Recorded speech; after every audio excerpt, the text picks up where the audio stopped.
सागर के कैंट थाना क्षेत्र के सदर मोहाल 12 में दो समुदाय में बवाल। नमस्कार, मैं हूं अर्चना विश्वकर्मा। नो फिकर न्यूज चैनल में आपका स्वागत करती हूं। जानकारी के अनुसार गाना बजाने पर ई रिक्शा चालक और उसके साथी पर वर्ग विशेष की भीड़ ने हमला बोल दिया। बीच बचाव करने पहुंची भीड़ में से एक युवक पर उपद्रवियों ने चाकू से हमला कर दिया। दो पक्षों से जमकर गाली गलौज के साथ पथराव हुआ। वाहनों में जमकर तोड़फोड़ हो गई। पुलिस ने भीड़ को तितर बितर करने 10 से 12 राउंड आंसू गैस के गोले दागे और लाठियां भांजी। पुलिस अधीक्षक अभिषेक तिवारी सहित भारी पुलिस बल मौके पर देर रात तक मौजूद था।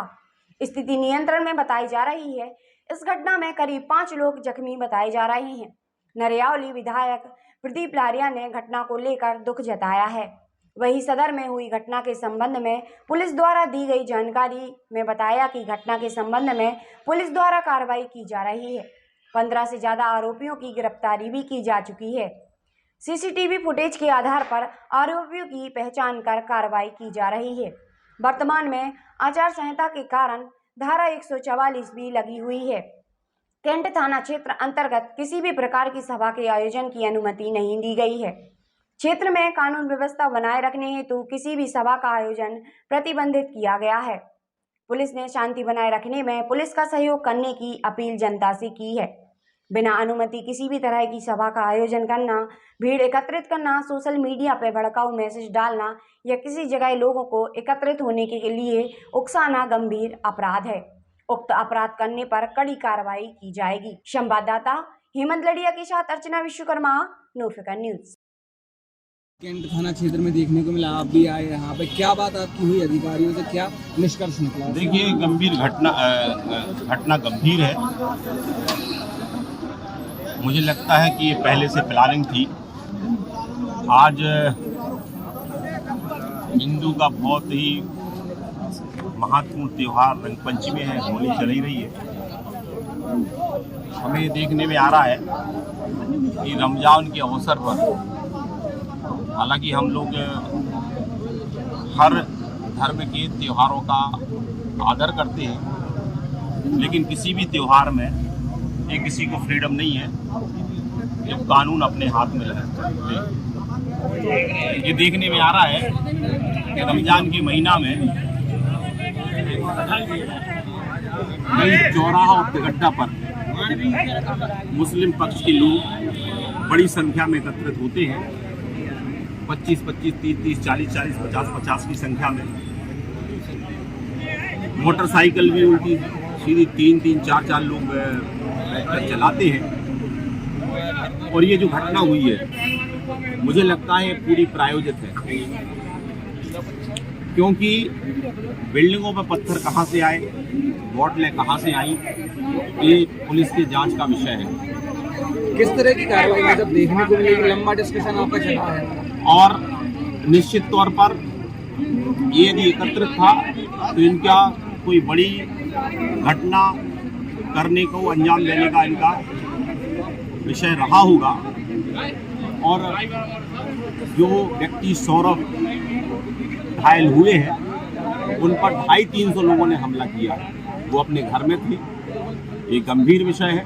और भी लोगों मैंने कहा है, और भी बाकी लोगों को चोट आई है, पत्थर फेंके गए हैं, बॉटल फेंकी गई है। ये जांच का विषय है। पुलिस को सर्च करना चाहिए। मुझे लगता है कि हथियार भी इसमें मिलेंगे।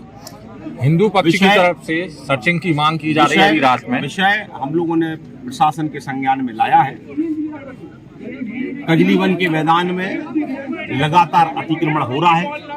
न जाने लोग कहां कहां से आके रह रहे हैं। इसी तरह से 51 नंबर बंगला में भी, जो एसपी साहब के ठीक सामने है, वहां पर भी लगातार अतिक्रमण हो रहा है।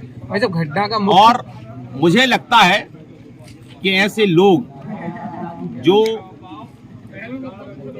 इस तरह के अपराधी प्रवृत्ति के लोग हैं, वो यहाँ पर आकर रह रहे हैं। हम लोगों की ये मांग है कि एक तो ये बॉटल और पत्थर फेंके गए हैं, हथियारों की भी आशंका है, इसकी जांच होना चाहिए। और जिन्होंने ये गंभीर घटना की है, उनके खिलाफ कार्रवाई होना चाहिए। माननीय मुख्यमंत्री जी और मध्य प्रदेश सरकार ने समय समय पर निर्देश दिए हैं कि मंदिर और मस्जिद में कितनी फ्रीक्वेंसी का माइक बजना चाहिए। ये भी देखने में आ रहा है कि पुनः ये माइक चालू हो गए हैं। तो ये सारी की सारी चीजें रोकना चाहिए। पुलिस ने अभी कितने लोगों को पकड़ा है कार्रवाई? अभी मेरी एसपी साहब से भी बात हुई है, यहाँ भी पुलिस के अधिकारियों से बात हुई है। कल 3 बजे तक का समय दिया गया है कि इसमें समुचित कार्रवाई होना चाहिए, अपराधियों को पकड़ना चाहिए, सर्चिंग होना चाहिए और बाकी अतिक्रमण रुकना चाहिए। और जो तिगड्डा और चौराहे पर लोग एकत्रित होते हैं इन पर भी रोक लगना चाहिए, नहीं तो कल 3 बजे के बाद एक बड़ी बैठक हमारे जो अन्य सभी संगठन है वो आमंत्रित करेंगे और फिर कोई बड़ी योजना बनाकर इस पर कार्रवाई करने की मांग करेंगे। पिछले साल भी इसी तरह की घटना हुई थी, लेकिन उसके बाद में पीड़ित पक्ष के ही 40 लोगों के खिलाफ में FIR की गई थी। क्या इस बार? अभी तो सीधा विषय है, हिंदू समाज के लोग घायल हुए हैं, कई लोगों के ऊपर पत्थर फेंके गए हैं, बॉटल फेंके गए हैं, कई लोग भी इसमें जख्मी हुए हैं। ये पुलिस को मुझे लगता है इस पर कार्रवाई करना चाहिए और इसी संदर्भ में हम लोग कल बैठक बुलाएंगे और यदि कार्रवाई नहीं होती है तो आगामी कार्रवाई हम लोग करेंगे। घर में घुस के मारा, इसको घर में घुस के मारा है। एक सेकंड, क्या नाम है आपका? हमारे घर के सामने जो रहते हैं उनके पूरे परिवार में। क्यों मारा? ये आपस में ये हम लोगों को। आपका नाम क्या है? सौरभ सैनी। हो रही है। अच्छा, हमारे परिवार डर रहा है, ठीक है। पथराव हुए हैं, ऐसा पथराव भी हुए। पथराव, तलवार हमारे घर और कांच की बोतलें सारी फेंकी गई। कितने लोग घुसे थे घर में? हम लोग कम से कम 50 लोग थे। अच्छा, कैंट थाना क्षेत्र में 2 पक्षों में एक विवाद की सूचना प्राप्त हुई, इसमें तत्काल पुलिस बल यहाँ मौके पर पहुँचा है और यहाँ पर पहुँचकर क्योंकि दोनों पक्षों में काफ़ी संख्या में लोग आमने सामने हो गए थे तो पुलिस ने अश्रु गैस का उपयोग करते हुए दोनों को तितर किया। अब हम CCTV कैमरे जो उपलब्ध हैं, जो सरकारी भी लगे हुए हैं, कुछ प्राइवेट लोगों के यहाँ लगे हुए हैं, उनकी हम लोग खंगाल रहे हैं और उसकी प्रॉपर जाँच करके इसमें एक FIR की जाएगी और जो भी पक्ष इसमें दोषी पाए जाते हैं उन पर कार्रवाई की जाएगी। अब तक प्राप्त जानकारी के अनुसार कोई धार्मिक गाना बजाने को लेकर पूरा विवाद हुआ, जिसमें समुदाय विशेष के लोगों ने एक बहुत ही बड़ा गुट बनाकर कुछ 2 या 3 लोगों के साथ बेरहमी से मारपीट की।